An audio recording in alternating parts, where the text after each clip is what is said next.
હા 20નો છે, બરાબર છે. બીજા કોઈનો જન્મદિવસ, આપણા કોઈ રાજનેતા જે રાષ્ટ્રીય ક્રાંતિકારીઓ થઈ ગયા ને આપણા ભારત દેશમાં, એમાં કોઈનો જન્મદિવસ બોલો ભાઈબેન? સરસ. કોનો છે જન્મદિવસ આજે? ફરીથી બોલો તો.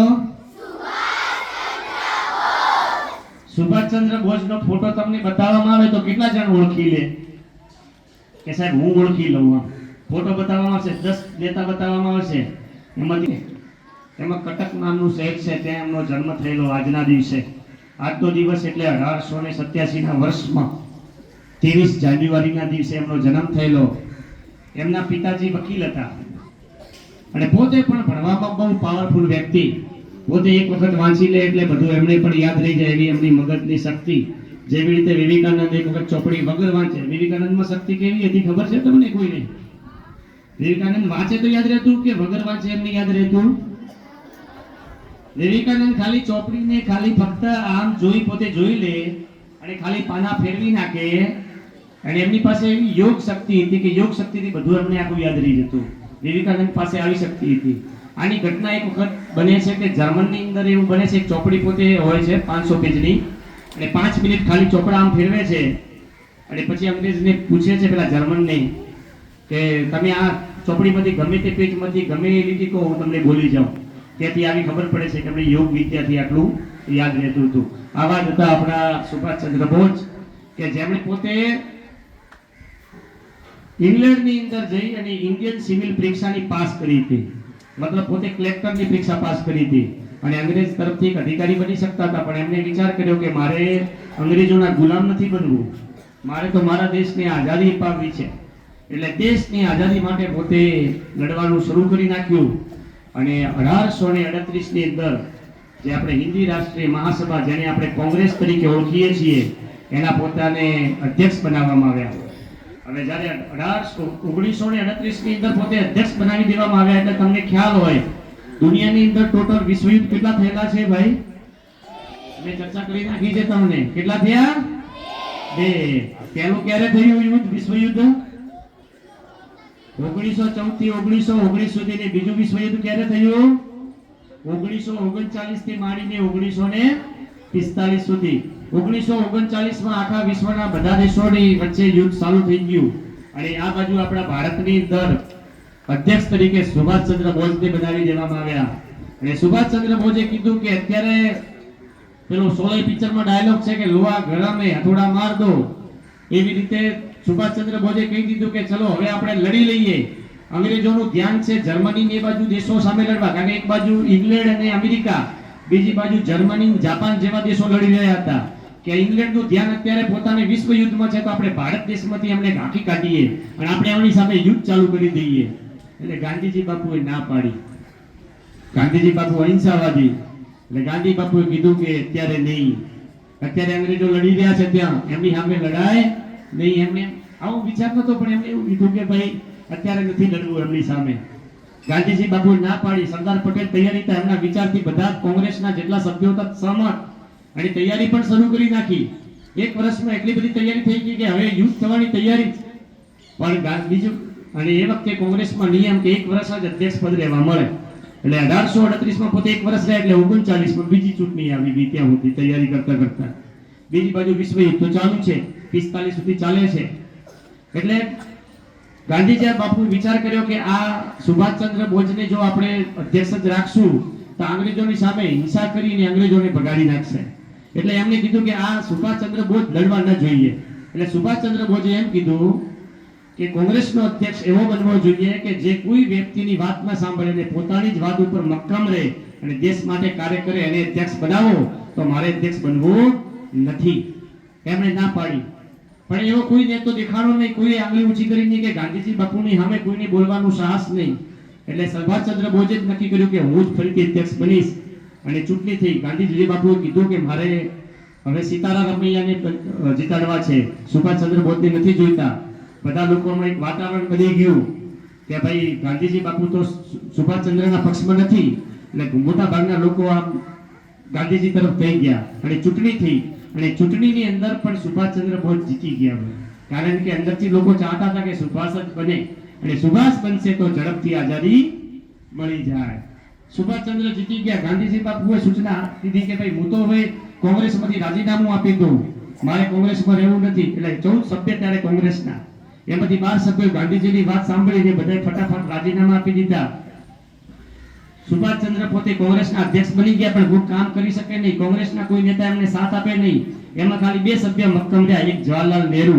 જવાહરલાલ નહેરુ કીધું કે હું સુભાષચંદ્ર બોઝ તરફી પણ નથી ગાંધીજી તરફ, હું તટસ્થ. અને એક હતા સુભાષચંદ્ર બોઝના ભાઈ, જેનું નામ હતું શરદ બાબુ. એ સુભાષ બાબુ રહ્યા. સુભાષચંદ્ર બોઝ વિશે એમ છે પોતે 14 ભાઈ બહેનો હોય છે. સુભાષચંદ્રને કેટલા ભાઈ બહેનો હોય છે? 14. કેવું લાગે છે? નવાઈ લાગે છે ને? હા, નવાઈ લાગે ભાઈ કે 14 ભાઈ બહેનો હતા. એમાં પોતે 8 ભાઈઓ અને 6 બહેનો. એમાં પોતે ભાઈ 5મા નંબરના, પોતે ભાઈમાં 5મા નંબર આવે પોતાનો. એમાં જે શરદ બાબુ છે બીજા નંબરના. આ એમના ભાઈ, એમના તરફી.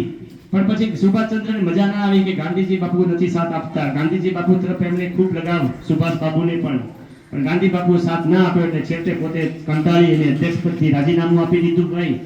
અને સુભાષ બાબુએ નક્કી કર્યું કે આપણો નવો પક્ષ બનાવી અને ફોરવર્ડ બ્લોક નામનો એક નવો પક્ષ બનાવી નાખ્યો એમને. અને ફોરવર્ડ બ્લોકનું કામ એમણે સૈનિકો ભેગા કરવાનું અને એમની આર્મી તૈયારી કરવાની. પણ એમણે પોતે જે આર્મી તૈયારી કરવા લાગ્યા એટલે અંગ્રેજોને એની ગંધ આવી ગઈ અને અંગ્રેજોએ બધાને પકડી લીધા. 1939માં પકડી લીધા. સુભાષચંદ્ર બાબુને જેલમાં નાખી દેવામાં આવ્યા. સુભાષ બાબુએ ઉપવાસ ઉપર ઉતરી ગયા કે આપણે જેલમાં નથી રહેવું, કારણ કે આપણે જેલમાં રહેશું તો પેલી બાજુ આપણે જે લડત ચલાવવાની છે, જે લોકોને ભેગા કરવાના છે, જે આર્મી તૈયાર કરવાની છે, તૈયાર નહીં થાય. એટલે ઉપવાસ ઉપર ઉતરી ગયા. એટલે અંગ્રેજોએ કીધું કે આને ઉપવાસ ઉપર ઉતર્યા છે તો એના ઘરમાં જ નજર કેદ કરી નાખો. નજર કેદ કર્યા. સુભાષ બાબુએ છોકરીનો વેશ ધારણ કર્યો. એક પઠાણ છોકરી જે બને, પઠાણ, કાળો વસ્ત્ર પહેરી લે ને આપણે મુસલમાન સમાજમાં કાળો જે ડ્રેસ પહેરે છે એવો પઠાણના વેશમાં પોતે પહેરી લીધો.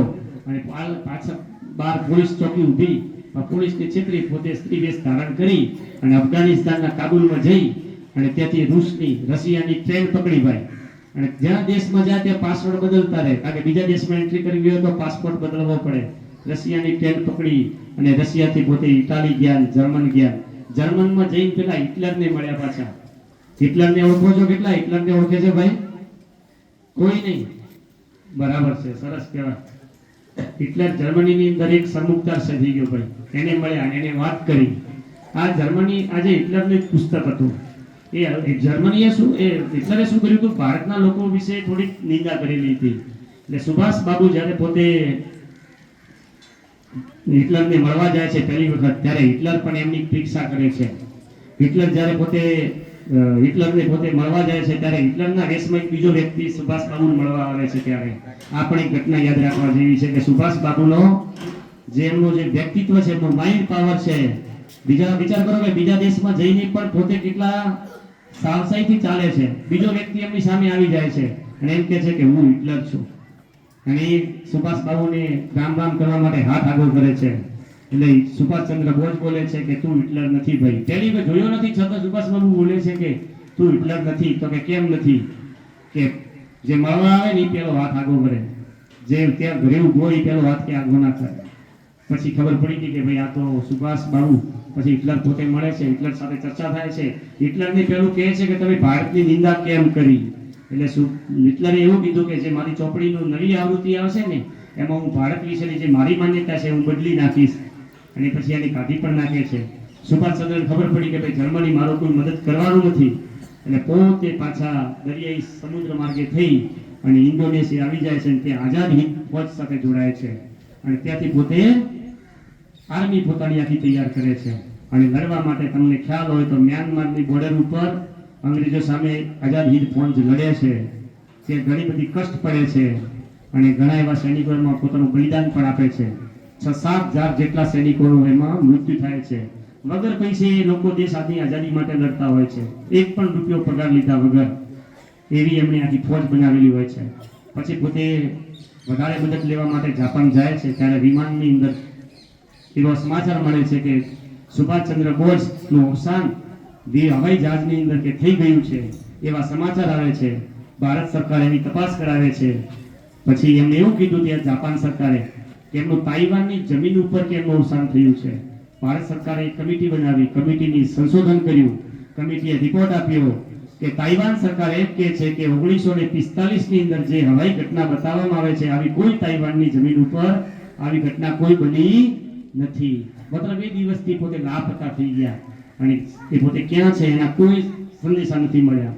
પછી જાપાન કહે છે કે એમના અસ્થિ અમારી પાસે છે અને એ રીતે એમને મૃત ઘોષિત કરવામાં આવે છે. આવા હતા આપણા સુભાષચંદ્ર બોઝ. સુભાષચંદ્ર બોઝ વિશે જાણશો ને એટલે તમને એમ થશે. પછી એક વખત ઇન્ટરવ્યુ થાય છે 1944 ગાંધીજી બાપુ સાથે કે આ સુભાષચંદ્ર વિશે તમે કેમ શું કહેવા માંગો છો. એમને બંનેને જબરજસ્ત જડાઈ થાય છે 1939 તો 1944 ઇન્ટરવ્યુ થાય છે ગાંધીજી બાપુ સાથે. એટલે ગાંધીજી શું કહે છે ખબર છે કે અમે તો દેશભક્ત છીએ, પણ સુભાષ બાબુ છે એ તો દેશભક્તોના પણ દેશભક્ત છે, એવું ગાંધીજી બાપુ કહે છે. આવા હોય છે આપણા સુભાષ બાબુ. સુભાષ બાબુને તમે આપણે સમજવાના છે, આપણા દિલમાં ઉતારવાના છે અને એમના પ્રત્યે આપણે માનની લાગણી રાખવાની છે. તો અને એમનો એક નારો છે જે આપણે આજે પણ બોલીએ છીએ. કયો બોલીએ છીએ? જય હિન્દ. આ જય હિન્દ કોનો નારો છે? સુભાષચંદ્ર બોઝનો. અને એક બીજો નારો છે એમનો કે તુમ મુझे खून दो मैं तुम्हें आजादी दूंगा.